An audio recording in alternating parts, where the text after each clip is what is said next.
Praise the Lord. December 18వ తేదీ 2024. ఈరోజు దేవుని వాక్యము.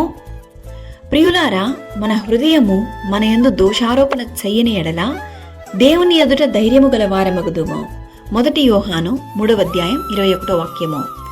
దేవుడు మన హృదయము కంటే అధికుడై సమస్తమును ఎరిగి ఉన్నాడు గనుక మన హృదయము ఏ ఏ విషయములలో మన యందు దోషారోపణ చేయునో ఆయా విషయములలో ఆయన ఎదుట మన హృదయములను సమ్మతిపరచుకుందుము. క్రీస్తును విశ్వసించి ఆయన మార్గములలో నడిచేటటువంటి వారికి దేవునికి విరోధమైన కార్యములు చేసేటప్పుడు తమ హృదయమందు దోషారోపణ కలుగును. ఎవరు చూడలేదని పాపము చేయుటకు తృణీకరించే వారందరినీ దేవుడి దినాన ఈ వాక్యం ద్వారా హెచ్చరిస్తున్నాడు. దేవునికి నీవు లెక్క చెప్పవలసిన రోజు వచ్చును. జాగ్రత్త నా ప్రియ సహోదరి సహోదరులారా. మనుషులు పైరూపాన్ని చూస్తారు, కానీ దేవుడు హృదయ అంతరంగాన్ని ఎరిగి ఉన్నాడు. దేవుడు నిన్ను చూస్తున్నాడని మరువకు.